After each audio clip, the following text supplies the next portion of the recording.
Hello and welcome. Let us continue our discussion on skeletal system. Today we will be discussing the skeletal system part 3. Prior to this, we have completed the skull. We have completed. Face we have completed. And vertebral column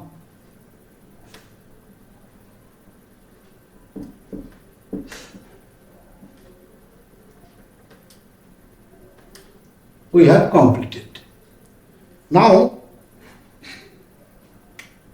we will start discussing the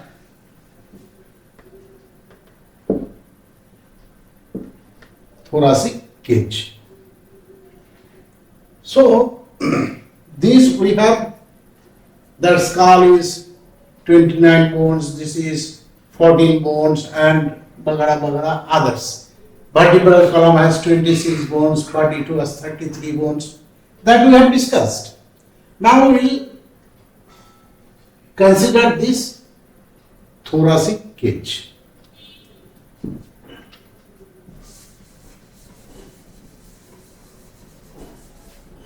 The thoracic cage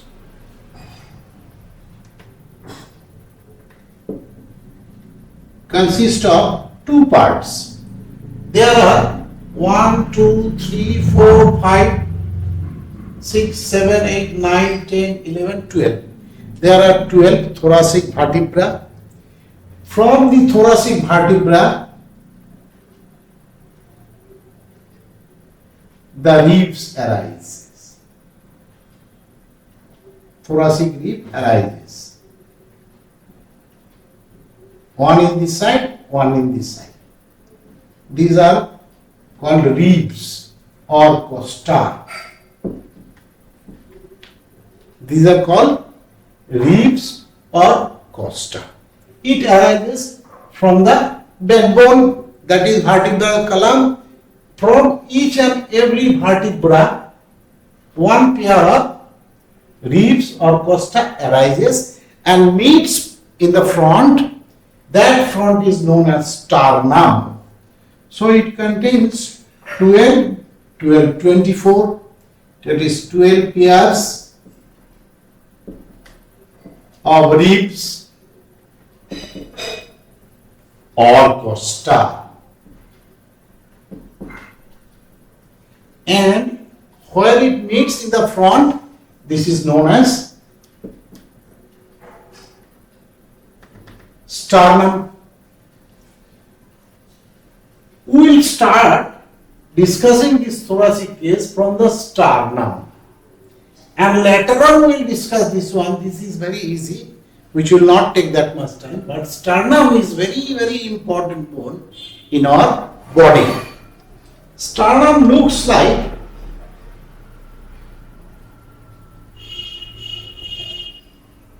sternum consists of three parts.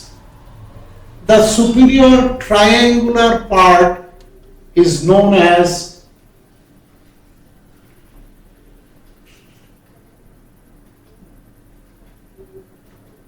manubrium. In some books it is written manubrium stardi. All the same. So the sternum consists of one part, superior part is known as manubrium, and there is a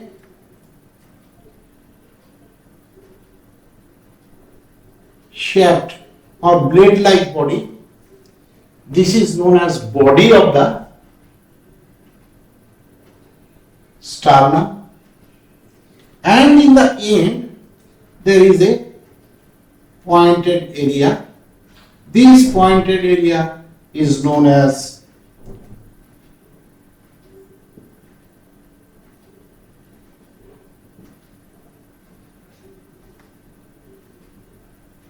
Gifford process. So this is the sternum, or this is known as breastbone.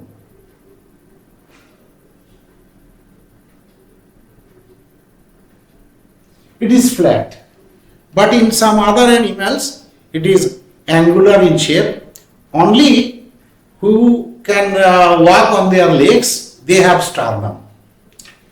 So this sternum is, this is 6 inch length and wide it is 1 inch and the thickness is less than 1 inch. That is 6 inches. This is 6 inches long bone, a flat bone, irregular in shape, and it has 3 parts: manubrium, the body of the sternum, and the pointed end is known as xiphoid process. Now,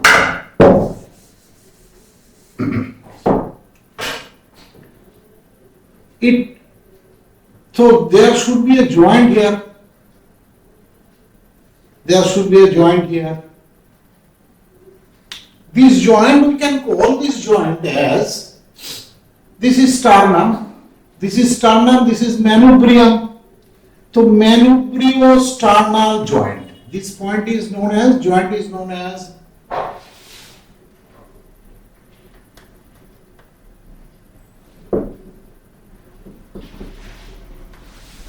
manubriosternal joint. Clear?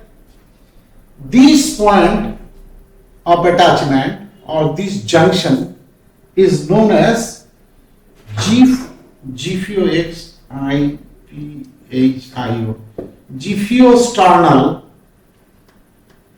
joint. So this is a joint, this is a joint, these two are joints. Here itself and there itself, there are 2 joints. Very, very important bone is this, because whenever we are not wearing the seat belt was not there in the car. So usually this manubrium and sternum got fractured. These also can got fractured, which I will come. This will got fractured because once you are giving CPR, you know what is CPR? C means cardio, P means pulmonary, cardiopulmonary resuscitation, R-E-S-U-S, resus, write it, R-E-S-U-S, resus, cardiopulmonary resuscitation, C-I-T-A-T-I-O-N. This is CPR. Whenever a man gets fainted or drowned or something like that, so we used to give CPR. We used to push the sternum. We used to push the sternum so as to enable the man to respire of its own, or its heart can start beating again. So we used to give pressure. So if you give pressure here, and because you want to make the person alive again, but instead of aliving him, you can kill the patient, because if it breaks, if the xiphoid process breaks and it enters, here is our liver, it enters the xiphoid process, is a pointed end. That pointed end can put pressure on the liver and it may be fatal. Here also, underneath the breast, we have heart, we have lungs on the back side, we have very important arteries, systemic arteries, pulmonary arteries, and so many veins, important veins are there inside. But the thoracic case protects us. So instead of protecting the body, if you give CPR in that way, if it meets an accident, so this joint, this manubriosternal joint may break, because its thickness is less than 1 inch. And the geoffrosternal joint may break and causing the gyphoid process and pierce the liver of our body. So whenever you are giving pressure, don't give your excessive pressure, because you are going to gym and others. If you give so many pressure, it may burst, it may break, which may be more fatal than the fatality which you are encountering now. So whenever you are giving cardiopulmonary resuscitation, cardiopulmonary resuscitation, this is the CPR. Anyway, that is another area. Now this is these two joints. What more we used to see in this sternum? We have two facets here. These are called facets. F-A-C-E-T-S. Facets. For this is known as articular facets. Articular facets. These facets are meant for the clavicle to get touched here. Clavicle bone. This is clavicle bone. C-L-A-V-I-C-L-E. Clavicle. This is the clavicle bone. This is the clavicle bone on the both sides. This is a part of the forelimb. This is a part of the forelimbs which joins with the scapula behind, and from there the humerus or forelimb, upper part of the forelimb joins. So this scapula on the back side and this humerus, their joints here. There is ball and socket joints which you have read. You might have read this one. This clavicle is a part of this. So we can make a joint. This joint is clavicle. This joint is known as. This is known as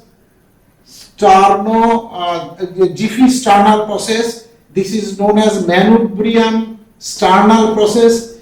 This joint is known as clavicle manubrium or sternum. So we call it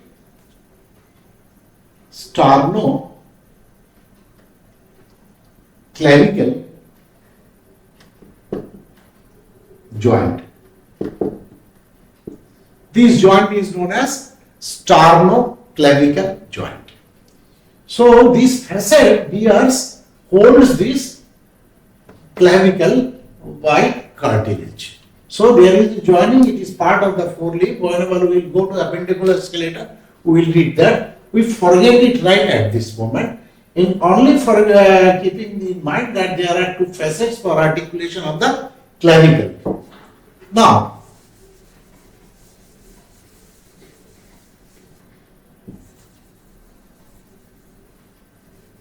I am taking the clavicle. Apart from these facets, for articulation of the clavicle, we have another two facets here. So let me draw it a little bit bigger than that one.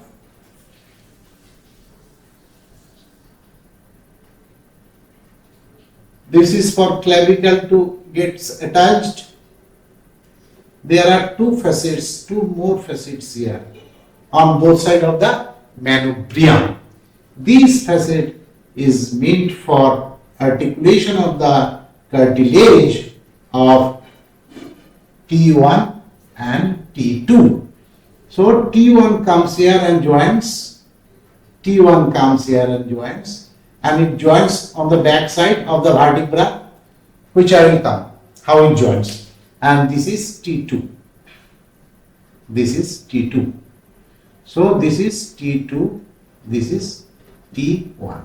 So T1 on the back side is joins with the T1 vertebra, and this joins with the T2 vertebra on the back side.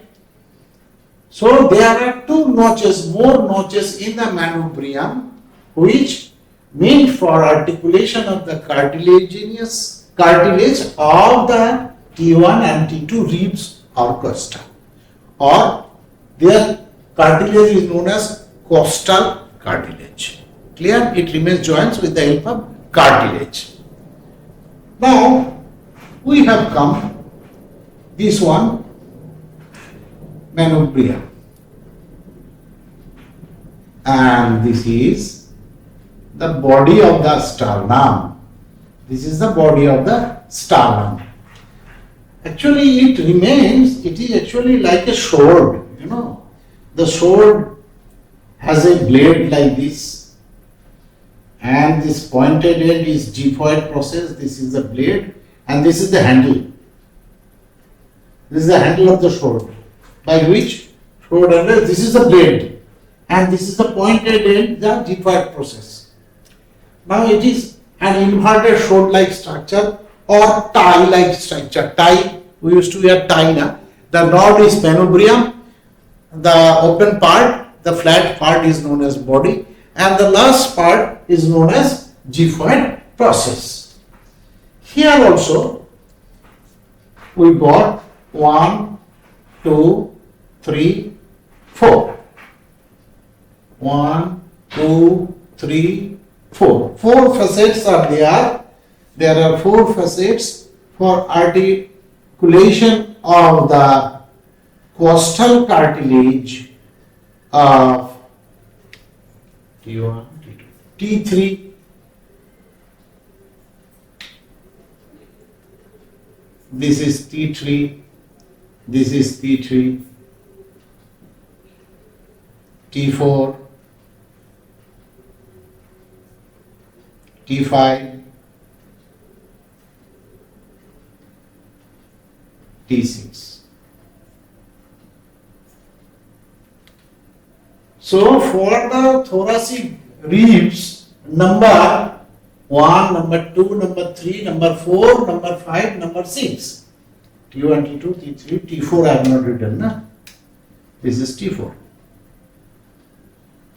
So all these ribs remain joined on the back side with the respective vertebra, that is T1, T2, T3, T4, T5, T6 vertebra that comes in the front and joins with this sternum, the smallest bone, the small bone which is 6 inches long and which have facets for articulation of the costal cartilage. Clear?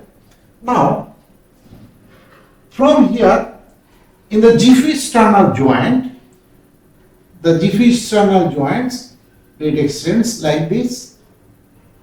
This is known as gyphoid process. Here also, in the gyphoid process, there are 2 facets. These 2 are meant for the T7 vertebra. This is also for T7 vertebra. These T7 vertebra also remains joined on the back side of the vertebra column, that is vertebra 1, 2, 3, 4, 5, 6, 7. So from 7 vertebra, it comes and joins with the sternum. These 7 vertebra, 1, 2, 3, 4, 5, 6, 7 vertebra of the thoracic cage directly joins with the sternum. That's why these 7 vertebra are called vertebro-sternal ribs. These 7 vertebra are called vertebro-sternal because on the back side it remains joined with the vertebra. And on the front side, it also remains joined with the sternum. So these first 7 vertebra are known as vertebro-sternal ribs. Clear? Then,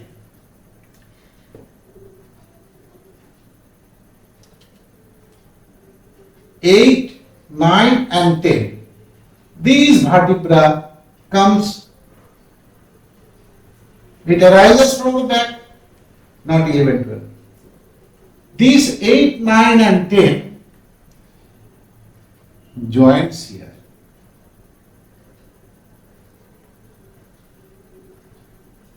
T8, T9, T10. T8, T9, T10.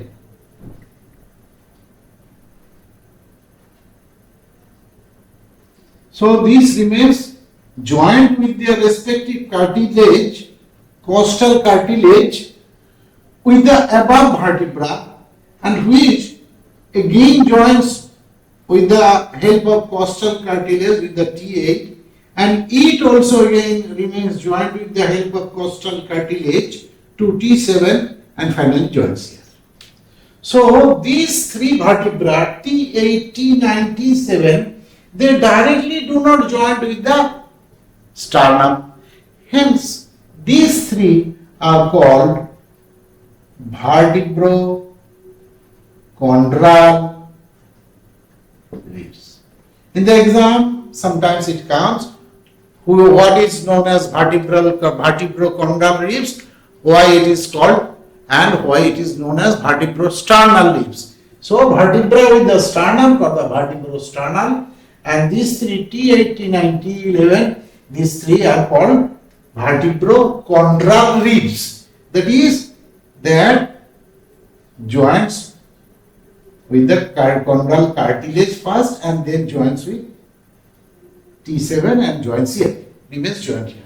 So we found here that it remains here, there is a gap. There is a gap. And actually it looks like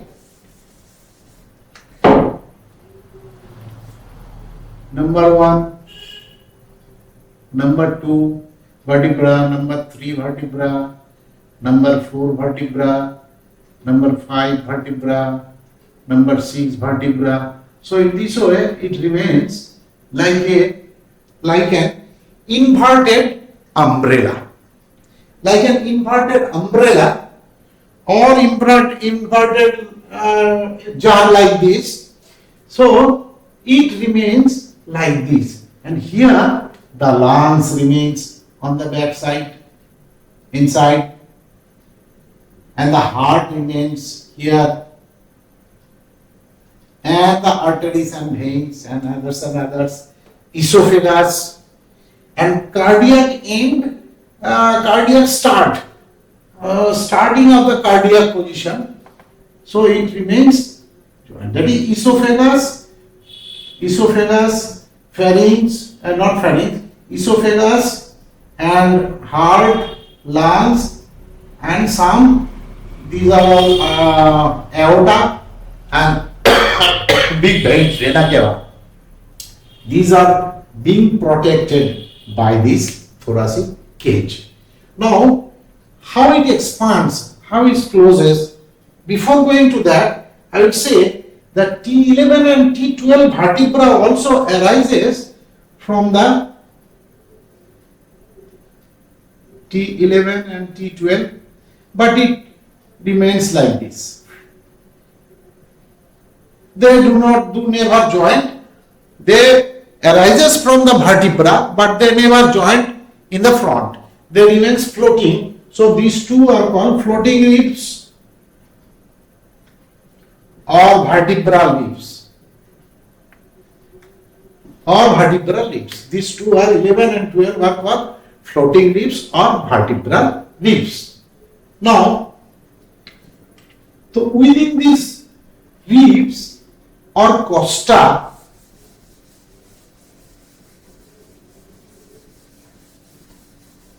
we see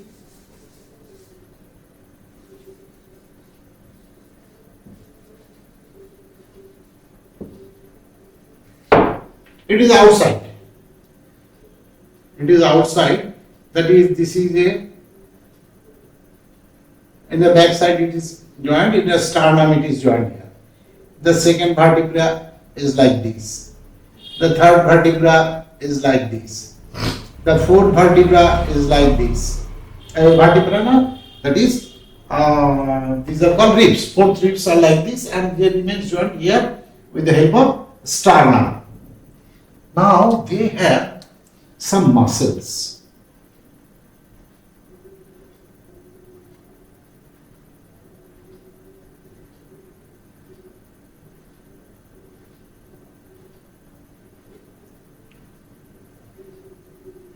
It is all along.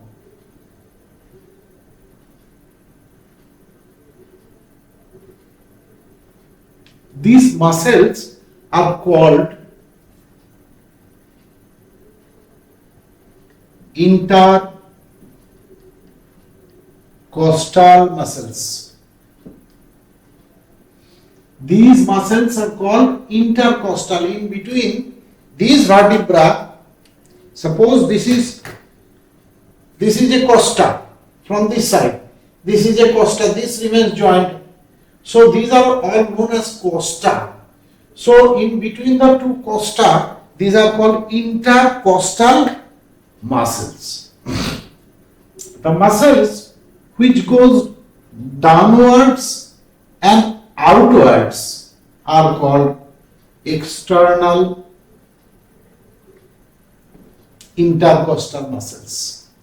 So we have external intercostal muscles like this. It is full of external intercostal muscles on the outer side. So it is protected.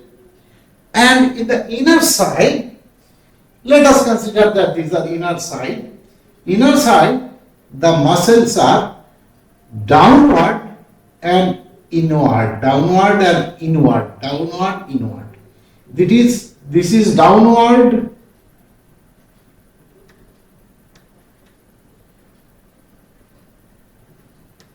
and outward. This is the characteristics of external intercostal muscles, downward, outward. And the internal one is internal intercostal muscle. Intercostal, that is in between two costa. This is internal, that is in the ventral side you cannot see. It is outer side you can see. The inner side we cannot see. If we cut open the chest, then we will see that these internal intercostal muscles going downwards and inward. Now why this arrangement is there? Let's see. Let us suppose you are opening an umbrella. So there is a rod, you can push it, the umbrella opens. But they do not have that stick, human body. So what it happens, the intercostal muscles, external intercostal muscles contract. Whenever it contracts, it opens like this. Whenever the external intercostal muscles contract, not relax, whenever they contract, the thoracic case becomes bigger, allowing the air to come in, allowing the heart to beat, allowing the lungs to breathe. So, on contraction of the external intercostal muscle, the thoracic case expands, drawing the air and allowing the heart to expand or heart to beat properly, systole diastole. And the reverse is true in case of internal intercostal muscles. Suppose this is internal. Say internal costal muscle is downward, inward. It also contract. It contract, allowing a drawing. It draws the costal regions or all the costa, all the thoracic case to get closer, so that you exhale. So with the help of external intercostal muscles, it expands, and internal intercostal muscles, which is inward, downward and inward, it is like this. It is in that side and it is in that side. So fully covered with this costal cartilage. If you take the mutton, you will see whenever they are cutting the mutton of this side, you will see it is full of muscles. These muscles remain inside and outside also. Now, one more question left, one more little bit left, which I will conclude right now. Let's see how it remains joined with this costa or ribs joint remains joined with the vertebra. That is very important, because if you hit a person from back side, there are costa or ribs. If you give this much pressure, the ribs may goes out of touch of the vertebra. So you may suffer, and person may suffer. So what actually happens? Say this is the centrum.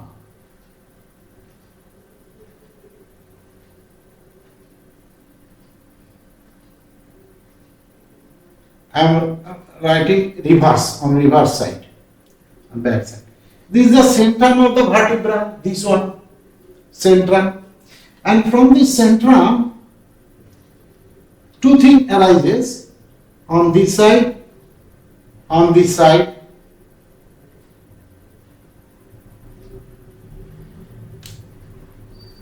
These are called neural arch.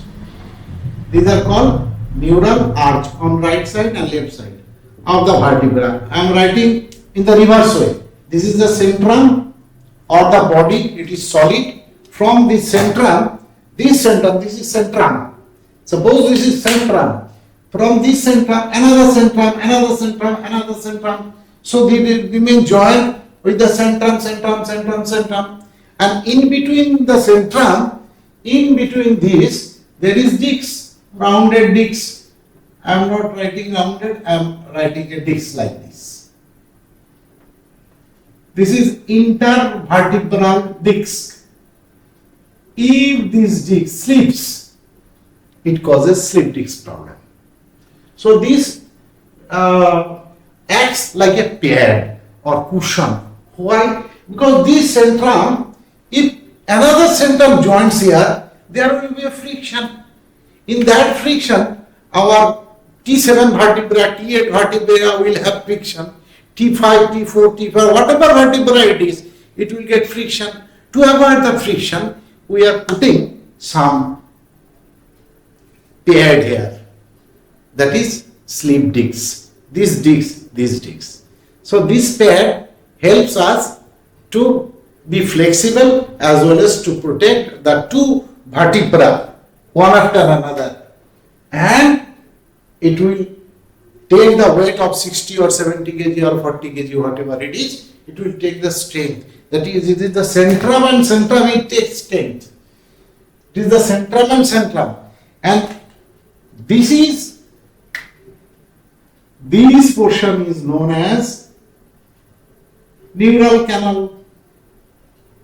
This portion is known as neural canal. That is, it is keeping a neural canal here. From here itself, the spinal cord passes. It is on the back side. It is on the ventral side. Now I am writing in the ventral side, but it is in the dorsal side, on the back side. On the back side of our vertebra, there is canal. That canal holds the spinal cord. From here, the spinal cord goes down. Spinal cord. This is the spinal cord. Okay. Now this is making a process. This process is known as spinous process. I have discussed. And there are another process. This is a process known as transverse process. This is a process known as transverse process. Clear? So these are our transverse process. These are spinous process on the back side. And this allows the spinal cord. Now, how this costa remains attached? In nerve, whenever we have gone through nerves, we have seen that there are nerves have some dorsal root and some ventral root, they joins here and they comes out. So these roots is very tough. If you give strength, if you want to take out the nerve, it cannot, because it has two roots. These roots and these roots will protect it from tearing out of. Now, how this vertebra, if you put some pressure in the vertebra, it may detach. Like in our World Cup, last World Cup or prior to that, Neymar was hit by some other player with his knee in the backside.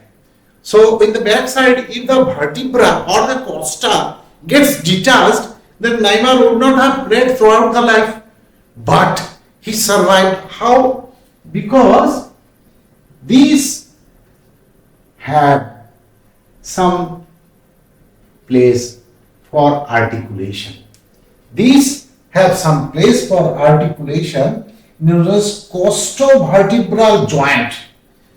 This joint is known as, write it down, costo, that is from the costa it comes.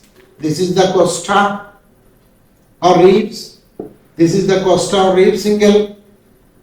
Costo, this is vertebra. So it is known as costovertebral joint. So each and every costa remains joined with the centrum or the side of the centrum at the point known as costovertebral joint. Clear? Now, this is the costa or ribs. This ribs comes, but with the help of this single attachment, it may break, because Neymar was hit by some other player. He has also got strength, so it should have some another protection. So it is seen that this transverse process, suppose this is transverse process, has also a point of attachment with the costa. This is known as ribs or costa. Here is an attachment. So it remains attached here, it remains attached here. This point is known as costo-transverse joint. This, write it down. Costo-transverse joint. So with the help of these two joints here and in the transverse process also, there is a facets or there is an articulation point or there is a joint known as costo-transverse joint. If it is asked in the exam that how it remains joined with the vertebra, we will say it is remains joined with the costovertebral joint as well as costo-transverse joint. But sometimes it may happen that it is not enough, so there is another mechanism. Suppose this is the ribs and this is transverse process. This is transverse process. Here full area, not a single point, it is full area, it remains joined by the costo-transverse joint. It remains joined here, it remains joined here. So there is double protection of these ribs that it cannot get detached from the vertebra. Okay. This is the thoracic cage, that is 12 to the 24 and one what is called sternum. It is 25. This 25 constitute the sternum. Up to this we will conclude today. And this forearm and hind arm, I think forelimb and hindlimb need not require that much discussion, because you can go through the books and you can or otherwise we may take another one episode, or we may not take, you do it of your own. Till then, I will request you that please do subscribe to my channel, because it will not cost anything. Simply you touch, you will see my beautiful face there in the YouTube, and you just touch it. So it is free of cost. So I will get energized, or I will get what should I say? So it will encourage me like that. Thank you.